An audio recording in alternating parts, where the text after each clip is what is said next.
नमस्कार, crime news देख रहे हैं आप और मैं हूं आपके साथ मुनीश कुमार मल्होत्रा।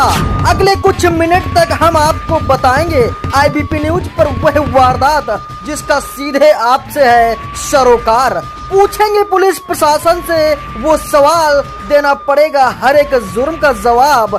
करेंगे छोटी से छोटी वारदात की गहनता से पड़ताल। तो चलिए शुरू करते हैं खबरों का सरोकार सीधे आईबीपी न्यूज पर। दहेज की भेंट चढ़ गई एक और बेटी। पीड़ित की पुत्री की मृत्यु के 9 दिन बीत जाने के बावजूद भी नहीं दर्ज हुआ मुकदमा। पुलिस अधीक्षक की चौखट से लेकर थाने की चौखट व थाने से लेकर चौकी इंचार्ज की चौखट तथा क्षेत्रीय अधिकारी तक की चौखट से न्याय का दरवाजा खटखटा चुका पीड़ित परिवार, परंतु नहीं हुआ दर्ज अभी तक मुकदमा पंजीकृत न होने से पीड़ित परिवार के पुत्री के ससुरालजन हत्यारों का हौसला बुलंद। बेटी बचाओ बेटी पढ़ाओ तथा नारी सुरक्षा सशक्तिकरण अभियान हो रहा हवा हवाई। मुख्यमंत्री के जनता दरबार में पहुंचकर पीड़ित परिवार लगाएगा न्याय की फरियाद। मेहंदी का रंग उतरने से पहले ही नवविवाहिता की उठ गई अर्थी। आपको बता दें कि ये बड़ी और अहम खबर आईबीपी न्यूज पर देख रहे हैं, जहां पर उत्तर प्रदेश के जनपद फतेहपुर से आ रही है। फतेहपुर में मुख्यमंत्री योगी आदित्यनाथ जहां प्रदेश में बेटी बचाओ बेटी पढ़ाओ अभियान तथा नारी सुरक्षा सशक्तिकरण अभियान चला रहे हैं, वहीं उन्होंने अपने एक बयान में कहा कि उत्तर प्रदेश में महिला के साथ घटित हो रही घटनाओं को लेकर के पुलिस विभाग के आला अधिकारी अपने अपने जनपद में महिलाओं के साथ घटना घटित करने वाले दोषियों को जेल की सलाखों के पीछे भेजने का काम करेंगे। उनका ये बयान भले ही उत्तर प्रदेश के अन्य जनपदों में वायरस की तरह फैल रहा हो, किंतु जनपद फतेहपुर में महिलाओं के साथ आए दिन घटना घटित हो रही हैं और जनपद की पुलिस महिलाओं के साथ घटना घटित करने वाले दोषियों को पकड़ने से कोसों दूर नजर आ रही है। देखिए ये रिपोर्ट।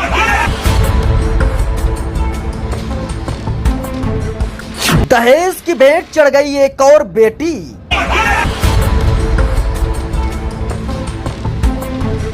मेहंदी का रंग उतरने से पहले ही नवविवाहिता की उठ गई अर्थी।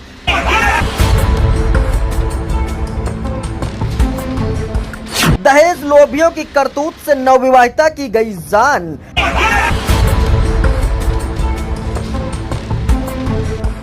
पीड़ित की पुत्री की मौत के 9 दिन बीतने के बावजूद भी नहीं दर्ज हुआ मुकदमा।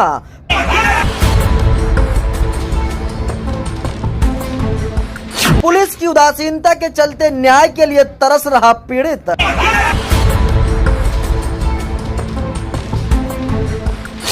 पीड़ित की पुत्री की मौत के बाद पिता चौकी से एसपी तक लगा चुका है न्याय की गुहार।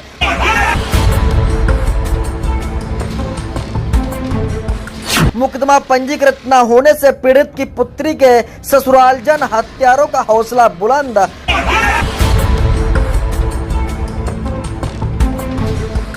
मुख्यमंत्री के जनता दरबार में पहुंचकर पीड़ित परिवार लगाएगा न्याय की फरियाद।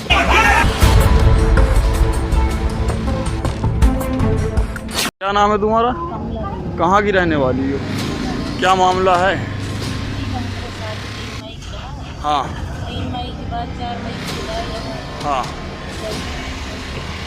कई दिन रहे। हाँ और गाड़ी चलती तो यहाँ गाड़ी की मांग कर रही है। हाँ गाड़ी नहीं देखा, साथ लगे नहीं देखा, गए थे हाँ मारपीट कर देंगे।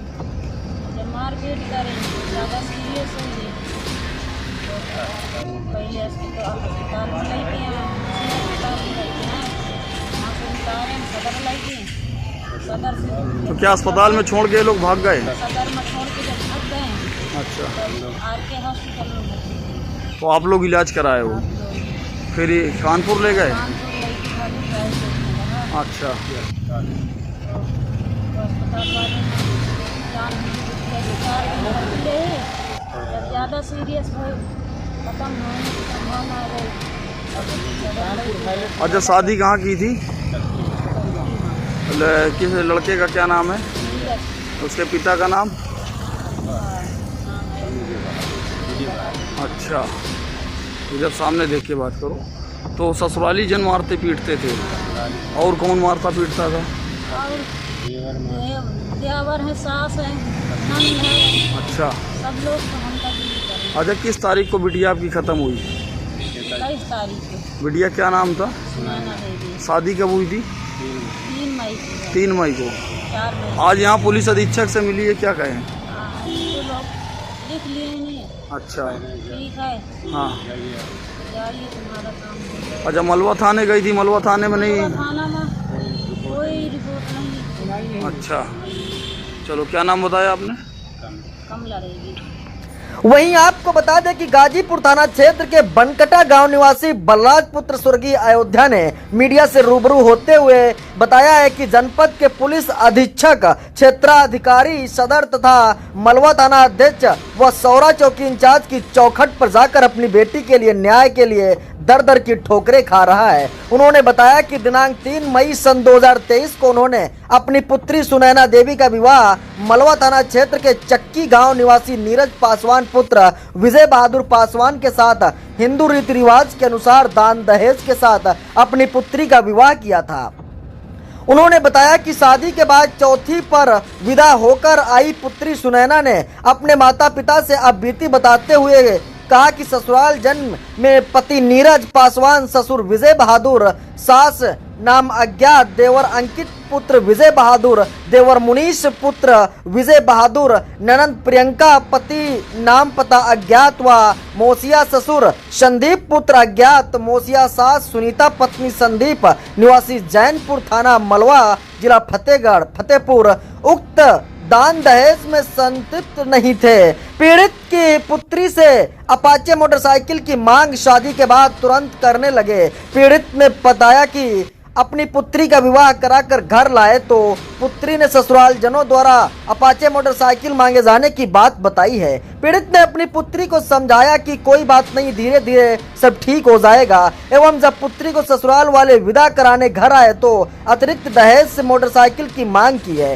पीड़ित ने बताया कि जब उसकी स्थिति सही हो जाएगी तब वह दे सकता है। ससुराल जनों द्वारा पीड़ित की पुत्री को दिनांक 9 जून को अतिरिक्त दहेज की मांग को लेकर बुरी तरीके से मारा पीटा, जिससे पीड़ित की पुत्री को गंभीर चोटें आई। पीड़ित की पुत्री के ससुराल वालों ने जिला अस्पताल लेकर पहुंच गए, जहां डॉक्टरों ने पीड़ित की पुत्री की गंभीर अवस्था देखते हुए डॉक्टरों ने भर्ती करने से इनकार कर दिया है, जिस पर उपरोक्त ससुराल जन पीड़ित की पुत्री को अस्पताल के बाहर ही छोड़कर भाग गए हैं। सूचना मिलने पर पीड़ित का पिता जिला अस्पताल गया, वहां से अपनी पुत्री को लेकर प्राइवेट नर्सिंग होम में इलाज कराता रहा। उसी दौरान सौरा चौकी इंचार्ज को भी लिखित शिकायती प्रार्थना पत्र दिया, परंतु चौकी इंचार्ज की उदासीनता के कारण अभी तक कोई कार्रवाई नहीं हुई है। पीड़ित की पुत्री की स्थिति गंभीर होने के कारण प्राइवेट नर्सिंग होम से जवाब देने के बाद पीड़ित अपनी पुत्री को लेकर कानपुर के एक प्राइवेट नर्सिंग होम में अपनी पुत्री का इलाज करा रहा था। इलाज के दौरान कानपुर प्राइवेट नर्सिंग होम में भी ससुराल जन का कोई भी आदमी नहीं पहुंचा है। वहां से भी जवाब होने के बाद पीड़ित अपनी पुत्री को लेकर कानपुर के हाईलाइट अस्पताल गया, जहां दिनांक 21 जून 2023 को पीड़ित की पुत्री की मृत्यु हो गई है। उसने सभी को छोड़ के स्वर्गलोक को सिधार गई है। पीड़ित अपनी पुत्री की लाश को लेकर फतेहपुर आया एवं पुलिस को सूचना दिया है। पुलिस द्वारा पीड़ित की पुत्री पर पोस्टमार्टम कराया गया, परंतु आज तक पीड़ित की पुत्री की मृत्यु होने के बाद मुकदमा पंजीकृत नहीं किया गया है। आपको बता दें कि पीड़ित आए दिन थाने के चक्कर लगा रहा है, परंतु 9 दिन बीत जाने के बावजूद भी पीड़ित का मुकदमा पंजीकृत नहीं हो सका है, जिसकी गुहार वह जनपद के सक्षम अधिकारियों से लगा चुका है। सोचने वाली बात यह कि आखिर क्या मामला है जिस कारण पीड़ित का मुकदमा नहीं पंजीकृत किया जा रहा है। कहीं न कहीं इस मामले में भ्रष्टाचार की बू आ रही है। घटना इतनी बड़ी घटित हो गई है कि 1 महीने 20 दिन के अंदर ही पीड़ित की पुत्री का विवाह हुआ और पीड़ित की पुत्री की मृत्यु भी हो गई है। और आपको बता दें कि मलवा थाने की पुलिस व सौरा चौकी इंचार्ज की पुलिस पीड़ित की पुत्री के ससुराल जन तथा उचित नहीं समझा। और देखने वाली बात तो ये कि क्या उत्तर प्रदेश के मुख्यमंत्री आदित्यनाथ के द्वारा महिलाओं की सुरक्षा का दावा करने की हकीकत फतेहपुर जनपद में पूरी तरीके से हवाई साबित हो रही है और पुलिस विभाग के आला अधिकारी अपनी आंख पर पट्टी बांधे बैठे हुए हैं, जिस कारण ससुराल जनों के हौसले बुलंद हैं और वे खुलेआम पीड़ित के पिता व रिश्तेदारों को ये कहते थक रहे हैं कि उनका कोई भी कुछ नहीं बिगाड़ सकता है। अब ऐसी स्थिति में दहेज की भेंट चढ़ गई गरीब की बेटी, आखिर क्यों नहीं हो रहा इंसाफ। आपको बता दें कि अब क्या लगता है, इस खबर को प्रकाशित करने के बाद फतेहपुर जनपद व जिला प्रशासन व पुलिस प्रशासन लेकर के अन्य प्रशासन तक भी क्या इस पीड़ित को न्याय मिल पाएगा। इसके लिए देखते रहिए हमारा IBP न्यूज और नई अपडेट पाने के लिए चैनल को अभी सब्सक्राइब करके बेल आइकन जरूर दबाएं। IBP न्यूज के लिए ब्यूरो रिपोर्ट सत्य प्रकाश के साथ कैमरामैन धीर सिंह, फतेहपुर उत्तर प्रदेश।